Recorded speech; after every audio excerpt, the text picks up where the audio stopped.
Hi, good morning. നമ്മൾ മോൾ സങ്കല്പനവുമായി ബന്ധപ്പെട്ട ക്ലാസ്സുകളാണ് പഠിച്ചുകൊണ്ടിരുന്നത്. അറിയാലോ, അതിൽ നമ്മൾ കഴിഞ്ഞ ക്ലാസ്സിൽ നമ്മൾ പറഞ്ഞത് GAM, GMM, മോളാർ വ്യാപ്തം, അതുമായി ബന്ധപ്പെട്ട കുറച്ച് കണക്കുകളാണ് ഇന്നത്തെ ക്ലാസ്സിൽ നമ്മൾ പഠിക്കാൻ പോകുന്നത്. ഇവിടെ നോക്കുക,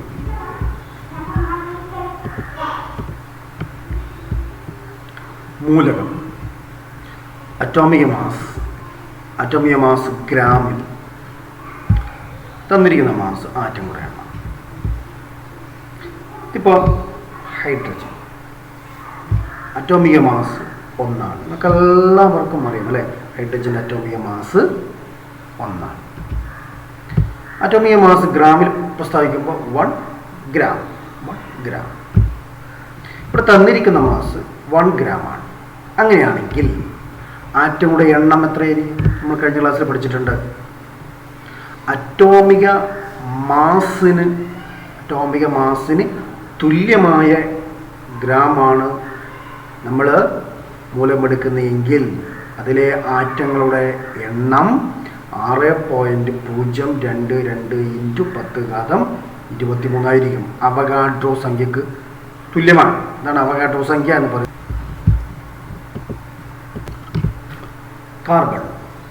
കാർബണിൻ്റെ അറ്റോമിക നമ്പർ എത്രയാണ്? 12 അല്ലേ. കാർബണിൻ്റെ 12 ഇതാ കാർബണിൻ്റെ അറ്റോമിക നമ്പർ 12. അത് ഗ്രാമിൽ പ്രസ്താവിക്കുമ്പോൾ 12 ഗ്രാം. അറ്റോമിക മാസിന് തുല്യം ഗ്രാം എടുത്തു കഴിഞ്ഞാൽ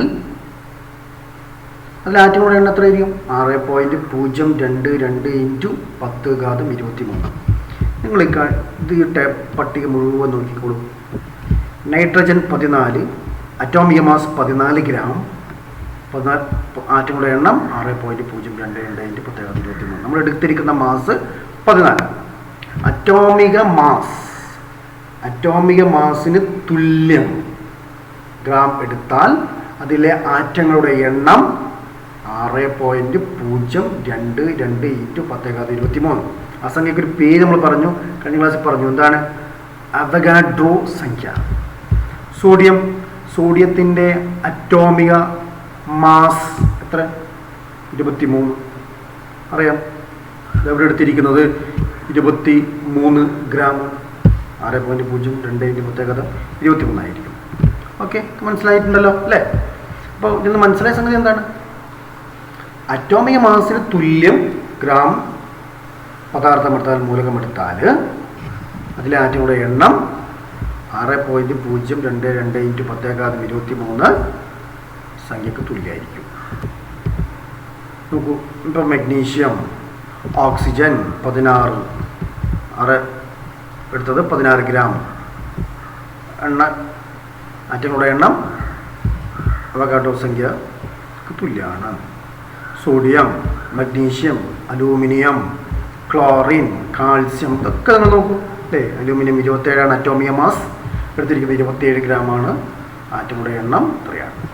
ക്ലോറിൻ 35.5 എടുത്തിരിക്കുന്നത് 35.5 ഗ്രാമാണ്.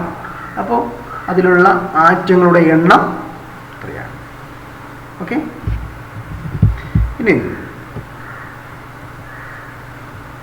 ഇവിടെ ഹൈഡ്രജൻ നേരത്തെ നമ്മൾ പറഞ്ഞു അറ്റോമിക മാസ് 1. അറ്റോമിക മാസ് ഗ്രാമിൽ പ്രസ്താവിക്കുമ്പോൾ 1 ഗ്രാം. തന്നിരിക്കുന്ന മാസ് 1 ഗ്രാം. നമ്മൾ എടുത്തിരിക്കുന്നതും 1. ഇങ്ങനെയാണെങ്കിൽ എന്താണ്? 1 GAM. ഓർമ്മയുണ്ടല്ലോ, അറ്റോമിക മാസ് ഗ്രാമിൽ പ്രസ്താവിക്കുക. അതാണെന്ത്? 1 GAM അല്ലേ. കഴിഞ്ഞ ക്ലാസ്സിൽ നമ്മൾ പഠിച്ചിട്ടുണ്ട്. നമുക്കറിയാം എന്ത്? ഒരു മൂലകത്തിൻ്റെ അറ്റോമിക മാസിന് തുല്യം ഗ്രാമാണ് അതിൻ്റെ 1 GAM എന്ന് പറയുന്നത്. ഹൈഡ്രജൻ്റെ അറ്റോമിക മാസ് 1, അതിന് തുല്യം ഗ്രാം 1 ഗ്രാം എടുത്തു കഴിഞ്ഞാൽ അതിൻ്റെ 1 GAM ആണ്.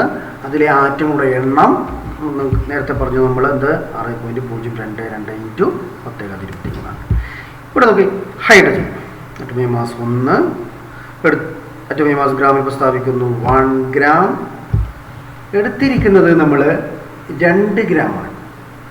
1 ഗ്രാം അല്ല, 2 ഗ്രാം.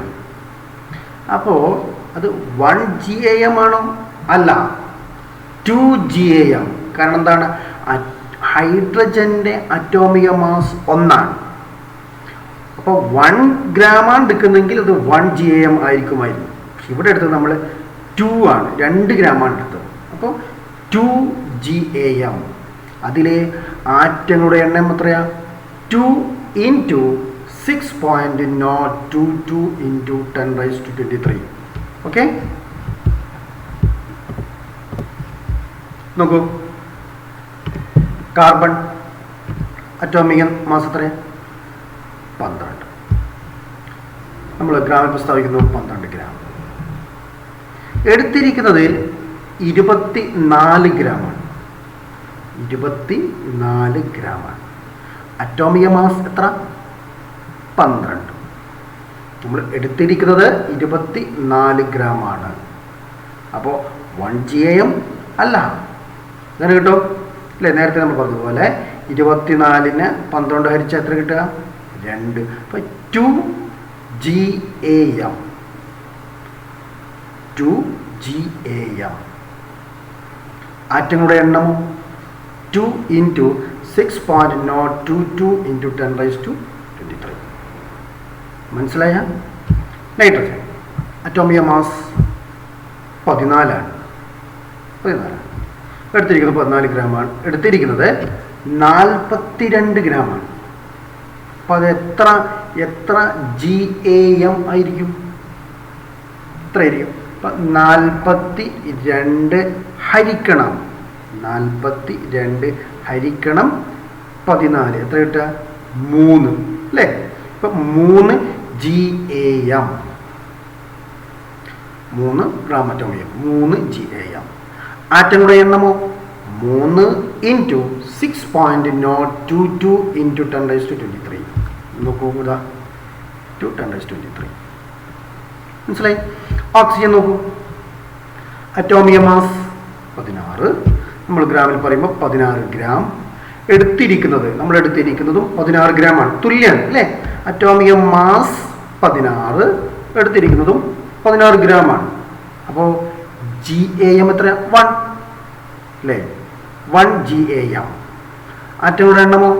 6.022 × 10⁻23. ഓക്കെ,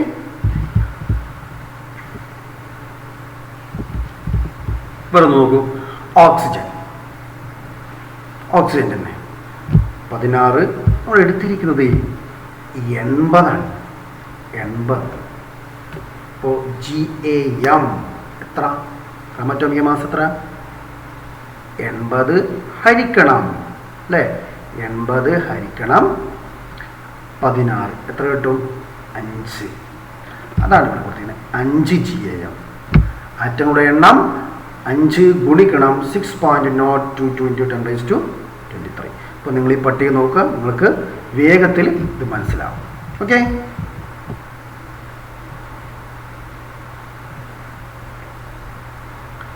നോക്കൂ. അറ്റോമിക മാസ് 1, കാർബൺ അറ്റോമിക മാസ് 12, നൈട്രജൻ അറ്റോമിക മാസ് 14. നോക്കണേ, മൂലക സാമ്പിളിൻ്റെ മാസ്, അറ്റോമിക മാസ്, ആറ്റങ്ങളുടെ എണ്ണം. ഇപ്പോൾ 2 ഗ്രാം ഹൈഡ്രജൻ, 2 ഗ്രാം ഹൈഡ്രജൻ. അറ്റോമിക മാസ് എത്രയാ? 1. അങ്ങനെയാണെങ്കിൽ ആറ്റങ്ങളുടെ എണ്ണം എത്രയായിരിക്കും?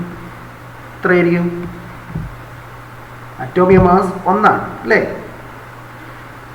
നമ്മൾ എടുത്തിരിക്കുന്നത് 1 ഗ്രാം ആണെങ്കിൽ നിങ്ങൾക്കറിയാം എത്രയാ? 6.022 × 10⁻23. 2 ഗ്രാം ആയതുകൊണ്ടോ 2/1 = 2 2 × 6.022 × 10⁻23. അപ്പോൾ ഇവിടെ നിങ്ങൾ എഴുതി കൊടുക്കേണ്ടത് എത്രയാ?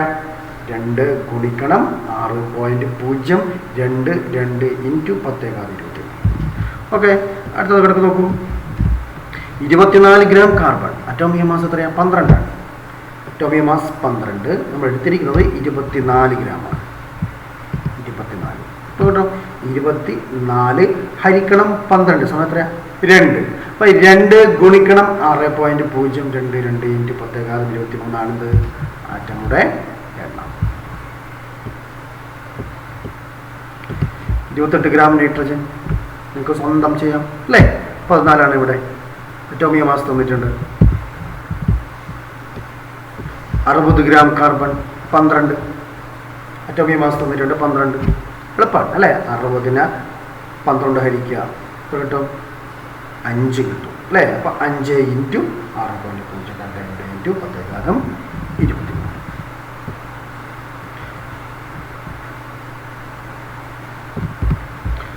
നോക്കൂ മൂലകം അറ്റോമിക മാസ് ഗ്രാമിൽ യെസ് വേണ്ട കേട്ടോ.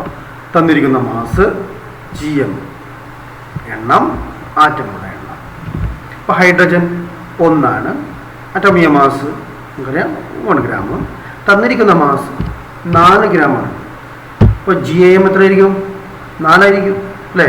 4/1 4. ആറ്റങ്ങളുടെ എണ്ണമോ 4 ഗുണിക്കണം 6.022 ഇൻറ്റു 10⁻23. അപ്പോൾ നിങ്ങളിത് സ്വന്തം ചെയ്യൂലേ. നോക്കുക കാർബൺ 12 അറ്റോമിക 12 ഗ്രാം. തന്നിരിക്കുന്ന മാസ് തന്നിട്ടില്ല, അത് നിങ്ങൾ സ്വന്തം എഴുതേണ്ടതാണ്. പക്ഷെ ഇവിടെ തന്നിട്ടുണ്ട് GAM 5 ആണ്. അങ്ങനെയാണെങ്കിൽ എന്തായിരിക്കും ഈ 5നെ 12 കൊണ്ട് എന്ത് ഗുണിച്ചാൽ പോരെ. 12 ഗുണിക്കണം 5 അല്ലേ. അതായിരിക്കും ഇവിടെ എഴുതേണ്ടത്. ഇവിടെയോ 5 ഇൻറ്റു 6.022 ഇൻറ്റു 10⁻23. ഓക്കെ.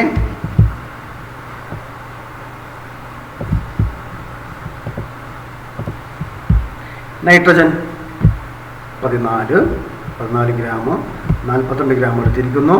ഇവിടെ അറിയില്ല, നിങ്ങൾ സ്വന്തം എഴുതണം. എന്ത് വേണം 42 ഹരിക്കണം 14 എത്ര കിട്ടും അല്ലേ. ഇവിടെയോ 3 ഗുണിക്കണം 6.022 ഇൻറ്റു 10⁻23. ഓക്കെ.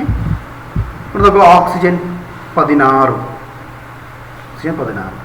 ഗ്രാം. തന്നിരിക്കുന്ന മാസ് അറിയില്ല, അതും അറിയില്ല. പക്ഷെ ആറ്റങ്ങളുടെ എണ്ണം തന്നിട്ടുണ്ട് എത്രയാ 5 ഇൻറ്റു 6.022 ഇൻറ്റു 10⁻23. ഇപ്പം എന്ത് ചെയ്യും നിങ്ങൾക്കറിയാം. ആറ്റങ്ങളുടെ എണ്ണം ഇവിടെ തന്നിട്ടുണ്ട് 5 ഇൻറ്റു ഇത്രയാണ്. അപ്പോൾ GAM എത്രയായിരിക്കും 5 GAM ആയിരിക്കൂലേ അല്ലേ. 1 GAM അടങ്ങിയിരിക്കുന്ന ആറ്റങ്ങളുടെ എണ്ണമാണ് എത്ര 6.002 ഇൻറ്റു 10⁻23. 6.022 ഇൻറ്റു 10⁻23. ഇപ്പം 5 ഇൻറ്റു 6.022 ഇൻറ്റു 10⁻23 അടങ്ങിയിരിക്കുന്ന GAM എത്രയും 5 അല്ലേ. 5. അപ്പോൾ ഇവിടെ എത്ര കിട്ടും 5 ഗുണിക്കണം 16 എത്ര 80. ഓക്കെ.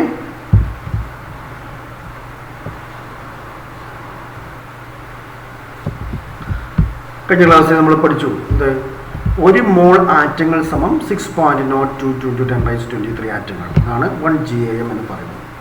1 GAM എന്ന് പറഞ്ഞാൽ ഒരു മോൾ ആറ്റാണ്. ആ ആറ്റങ്ങളുടെ എണ്ണം 6.022 ഇൻറ്റു 10⁻23 ആണ്. ഇവിടെ നോക്ക് അറ്റോമിക മാസ് ഹൈഡ്രജൻ 1 അറ്റോമിക മാസ് ഗ്രാം തന്നിരിക്കുന്ന മാസ് 1 ഗ്രാം. GAM 1 GAM. ആറ്റങ്ങളുടെ എണ്ണം 6.022 ഇൻറ്റു 10⁻23. ഇതിൽ മോൾ എത്ര ചിന്തിക്കണോ വേണ്ട പറയാം വ്യക്തം പറയാം 1. കാരണം എന്താ ഇപ്പം ഞാൻ പറഞ്ഞല്ലോ നോക്ക് 1 മോൾ ആറ്റം എന്ന് പറഞ്ഞാൽ എത്രയായിരിക്കും 6.022 ഇൻറ്റു 10⁻23 ആറ്റങ്ങളാണ്. ഇതെത്രയാണ് 1 GAM. അപ്പോൾ 1 GAM 1 മോളാണ്. ഇപ്പം 6.022 ഇൻറ്റു 10⁻23 ആറ്റങ്ങൾ 1 മോളായിരിക്കും. ഓക്കെ. ഇവിടെ നോക്കുക കാർബൺ 12 ഗ്രാം 1 GAM അല്ലേ? അറ്റോമിക മാസ് തുല്യം ഗ്രാം ആകുമ്പോൾ 1 GAM 1 GAM-ൽ അടങ്ങിയിരിക്കുന്ന ആറ്റങ്ങളുടെ എണ്ണം 6.022 മോൾ 1. മനസ്സിലായി? നൈട്രജൻ നോക്ക് 14 ഗ്രാം 1 GAM ആറ്റങ്ങളുടെ എണ്ണം 6.022 മോൾ എത്ര? 1. ഓക്സിജൻ 16. നമ്മൾ തന്നിരിക്കുന്ന മാസ് 16 ഗ്രാമാണ്. അപ്പോൾ അതിൻ്റെ GAM എത്രയാ? 1 GAM. ആറ്റങ്ങളുടെ എണ്ണമോ 6.022 മോൾ 1. മനസ്സിലായി? ഇത് ഉത്തരം ഇവിടെ കൊടുത്തിട്ടുണ്ട്. ഓക്കെ അല്ലേ? 1 GAM 1 ഇത്രയും ആറ്റങ്ങളുടെ എണ്ണം ഇതിനോട് തുല്യമാണ്. മോൾ ആറ്റങ്ങളുടെ എണ്ണവും തുല്യം. ഓക്കെ, ഇവിടെ നോക്ക്. വെറും ഹൈഡ്രജൻ അറ്റോമിക മാസ് 1, അറ്റോമിക മാസ് ഗ്രാമിൽ 1 ഗ്രാം, തന്നിരിക്കുന്ന മാസ് 1 GAM ഗ്രാം, 1 ഗ്രാം തന്നെയാണെങ്കിൽ 1 GAM. ആറ്റങ്ങളുടെ എണ്ണം 6.022 മോൾ ആറ്റം എത്ര? ആലോചിക്കണം. 1. കാരണം എത്ര? ഇതൊക്കെ 1 GAM, ആറ്റങ്ങളുടെ എണ്ണം 6.22 ആണ്. അങ്ങനെയാണെങ്കിൽ മോൾ ആറ്റങ്ങളുടെ എണ്ണം. ഇവിടെ നമുക്ക് ഹൈഡ്രജൻ 1, അറ്റോമിക മാസ് 1 ഗ്രാം, തന്നിരിക്കുന്ന മാസ് 2 ഗ്രാം. നേരത്തെ 1 ഗ്രാമാണ്. അപ്പോൾ നമുക്ക് എളുപ്പം പറയാം 1 ആണെന്ന് പറഞ്ഞു കൂടാം. ഇവിടെ 2 ഗ്രാമാണ്. അപ്പോൾ GAM എത്ര? 2 GAM ആണ്. 2 ഗ്രാം അല്ല, 2/1 2 ആണ്. ആറ്റങ്ങളുടെ എണ്ണമോ 2 × 6.022 അതുകൊണ്ട് തന്നെ മോൾ എണ്ണം എത്രയായിരിക്കും? 2. മോൾ എണ്ണം 2 ആയിരിക്കും. കാർബൺ നോക്ക് 12 ഗ്രാം 1 GAM 6.022 ഇവിടെ എത്രയായിരിക്കും? എളുപ്പം പറയാം. എത്ര? 1. ഇനി ഇവിടെ നോക്ക് കാർബൺ തന്നെ 12 ഗ്രാം തന്നിരിക്കുന്ന മാസ് 24 ഗ്രാമാണ്. 24 ഗ്രാം. അപ്പോൾ GAM എങ്ങനെ? 24 ഹരിക്കണം 12 സമയം എത്ര? 2. അപ്പോൾ നമുക്ക് 2 GAM. ആറ്റങ്ങളുടെ എണ്ണം 2 × 6.022 മോളുകളോ 2 2.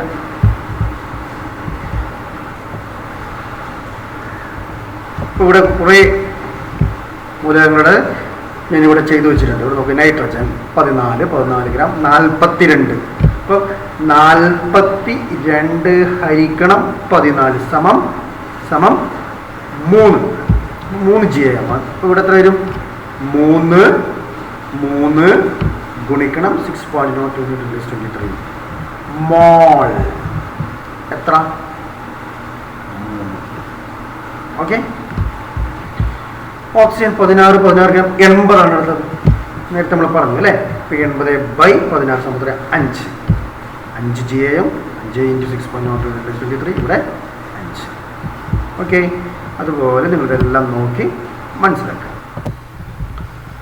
ഇവിടെ നോക്കൂ. നേരത്തെ GMM ഗ്രാം മോളിക്കുലർ മാസ് അല്ലേ? 1 GMM എന്ന് പറഞ്ഞാൽ 1 മോളാണ്. അതിലെ ആറ്റങ്ങളുടെ എണ്ണം 6.022 നേരത്തെ നമ്മൾ GAM പറഞ്ഞതുപോലെ ഒപ്പം ഇവിടെ GMM തന്മാത്രയാണ്. അപ്പോൾ ഹൈഡ്രജൻ തന്മാത്ര molecular mass 2, mass gram 2 gram, GMM 1 അല്ലേ? മോളിക്കുലാർ മാസ് മോളിക്കുലാർ മാസ് തുല്യം ഗ്രാമാണ് നമ്മൾ തന്മാത്ര എടുത്തെങ്കിൽ അത് ഒരു 1 GMM ആയിരിക്കും. ഓക്കെ, തന്മാത്രയുടെ എണ്ണം തുല്യമായിരിക്കും 6.022 ഓക്സിജൻ നോക്ക്. മോളിക്കുലാർ മാസ് 32 ആണ് അല്ലേ? 32 2 ഉണ്ട് അല്ലേ? 16 കൂട്ടണം 16 32 ഗ്രാം 1 GMM 6.022 നൈട്രജൻ N2 28 അല്ലേ? എൻ നൈട്രജൻ ഒന്ന് മാത്രം എത്ര 14 അല്ലെ, അറ്റോമിക മാസ് 14. N2 14 കൂട്ടണം 14 സമം 28. 28 ഗ്രാം 1 GMM 6.022 10⁻23. ജലം H2O 18. ഇത് കിട്ടിയത് ഞാൻ കഴിഞ്ഞ ക്ലാസ് നമ്മൾ പറഞ്ഞിട്ടുണ്ട്. ഇങ്ങനെ ഹൈഡ്രജൻ്റെ 2 കൂട്ടണം ഓക്സിജൻ്റെ 16. അപ്പോൾ മൊത്തം കൂട്ടിയാൽ 18 ഗ്രാം. ഇതാണ് 1 GMM. അതിൽ തന്മാത്രയുടെ എണ്ണം തുല്യം. നിങ്ങൾ നോക്കുക,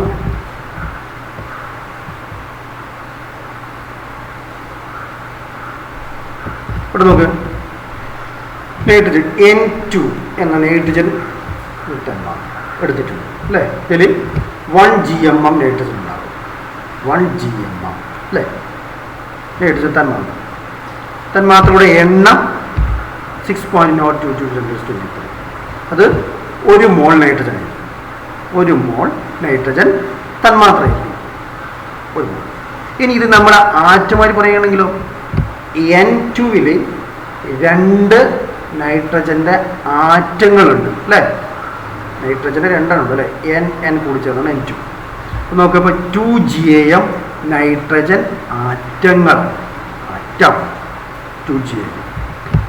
തന്മാത്ര പറയുമ്പോൾ എത്ര 1 GMM ആണ്. ഓക്കെ, വ്യത്യാസം മനസ്സിലാക്കണം. അപ്പോൾ ആറ്റങ്ങൾ എണ്ണം 2 × 6.022 10⁻23. ഇതിൽ 2 മോൾ നൈട്രജൻ ആറ്റങ്ങൾ. തന്മാത്രയാണെങ്കിൽ 1 മോൾ നൈട്രജൻ തന്മാത്രകൾ. ഓക്കെ, STPയിലെ മോളാർ വ്യാപ്തം കഴിഞ്ഞ ക്ലാസ് നമ്മൾ പറഞ്ഞിട്ടുണ്ട് അല്ലേ. അറ്റ്മോസ്ഫിയർ പ്രഷർ 273 കെൽവിനിൽ സ്റ്റാൻഡേർഡ് ടെമ്പറേച്ചർ പ്രഷർ എന്ന് പറയുന്നു.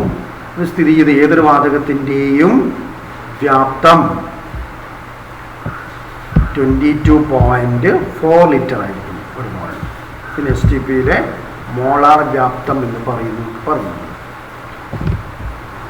1 മോൾ ഹൈഡ്രജൻ്റെ വ്യാപ്തം 22.4. STP 1 മോൾ നൈട്രജൻ്റെത് 22.4. നമ്മൾ കഴിഞ്ഞ ക്ലാസ്സുകൾ പറഞ്ഞാണ്. ഓക്കെ, ഇതുമായി ബന്ധപ്പെട്ട് ഇവിടെ ശ്രദ്ധിക്കൂ.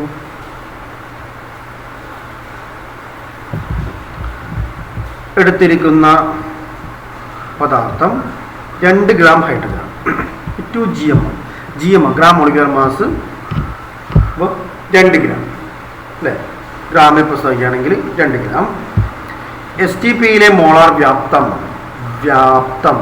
ടൈപ്പ് ചെയ്യുമ്പോഴുള്ള ചെറിയ തെറ്റാണ്. വ്യാപ്തം 2/2 അല്ലേ സമം 1. STPയിലെ മോളാർ വ്യാപ്തം 1 ആണ്. മോളുടെ എണ്ണം 1 ആയിരിക്കും. Okay, 1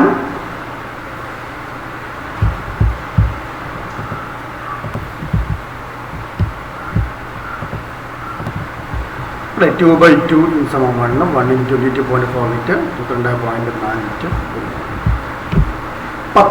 10 gram hydrogen. GMM gram molecular mass എത്രയാണ്? മോളിക്കുലർ മാസ് 2 ഗ്രാം നമുക്കറിയാം അല്ലേ. ഹൈഡ്രജൻ്റെ തന്മാത്രാ സൂത്രം, ഹൈഡ്രജൻ്റെ H2 അതിൻ്റെ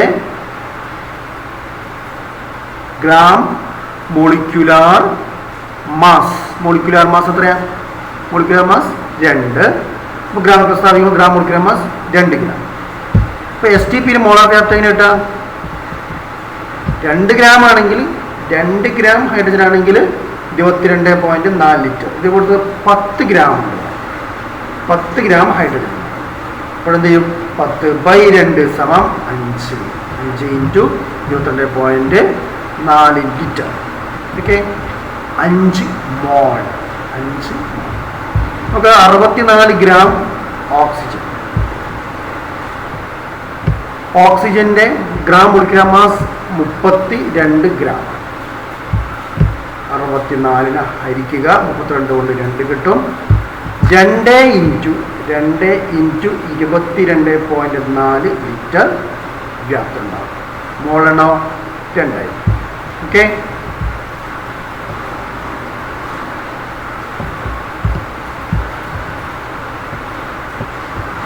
ഇത് നമുക്ക് സ്വന്തം ചെയ്യാനുള്ള ഒരു കണക്കാണ്. പദാർത്ഥം H2 ഹൈഡ്രജൻ മോളിക്കുലർ മാസ് 2. ഇവിടെ ഡാഷാണ്. ഇവിടെ മോൾ എണ്ണം തന്നിട്ടുണ്ട് 1 എസ് ടി പിയിലെ വ്യാപ്തം 22.4 ലിറ്റർ. ഇവിടെ ഇതെങ്ങനെ കണ്ടുപിടിക്കുക? മോൾ എണ്ണം 1 മോളിക്കുലർ മാസ് 2 തമ്മിൽ ഗുണിക്കുക. അപ്പം നമുക്ക് എടുത്തിരിക്കുന്ന മാസ് കിട്ടും അല്ലേ? 2 ഗുണിക്കണം 1 സമം 2. ഉദാഹരണം ഇവിടെ നൈട്രജൻ മോളിക്കുലർ മാസ് 28 എടുത്തിരിക്കുന്ന മാസ് 56. അപ്പം മോൾ എങ്ങനെ കണ്ടുപിടിക്കും അല്ലേ? SSLC പരീക്ഷയ്ക്ക് ചോദ്യമാണ്. കണ്ടുപിടിക്കും 56 ഹരിക്കണം 28 സമം എത്രയാ? 2 അല്ലേ? അപ്പോൾ മോൾ എണ്ണം 2 എസ് ടി പിയിലെ വ്യാപ്തം 2 ഗുണിക്കണം 22.4 സമം എത്രയാ? 44.8 litre. Okay. Ammonia molecular mass 17 എടുത്തിരിക്കുന്ന മാസ് ഇത് നമ്മൾക്ക് അറിയില്ല എന്ന് ഡാഷ് എടുത്തിരിക്കുന്നത് ഒന്നാണ്. മോൾ എണ്ണം തന്നിട്ടുണ്ട് 3. ഇതും തന്നിട്ടില്ല. എന്ത് ചെയ്യും? എസ് ടി പിയിലെ വ്യാപ്തം നമുക്ക് തന്നിട്ടില്ല. മോൾ എണ്ണം 3 കേട്ടോ. ഇത് കിട്ടാൻ എന്ത് ചെയ്യണം? എടുത്തിരിക്കുന്ന മാസ് കിട്ടാൻ എന്ത് ചെയ്യും? നമുക്ക് അറിയില്ല അല്ലേ? ഇത് കണ്ടുപിടിക്കണം. നമുക്ക് അറിയില്ല. എന്ത് ചെയ്യും? 3 ഗുണിക്കണം 17 അല്ലെ? മോളിക്കുലാർ മാസ് 17 ഗുണിക്കണം എടുത്തിരിക്കുന്ന മാസ് 3. 17 × 3 സമം 51. അതാണ് എടുത്തിരിക്കുന്ന മാസ്. അപ്പം മോൾ എണ്ണം 3 എസ് ടി പിയിലെ വ്യാപ്തം 3 ഗുണിക്കണം 22.4 ലിറ്റർ. നിങ്ങൾ ഈ പട്ടികയിൽ തന്നിരിക്കുന്ന കണക്കുകൾ വരുന്ന വളരെ ശ്രദ്ധയോടുകൂടെ ഒന്ന് മനസ്സിലാക്കുക. എന്നിട്ട് നിങ്ങൾ സ്വന്തം ചെയ്ത് പഠിക്കുക. ഓക്കെ.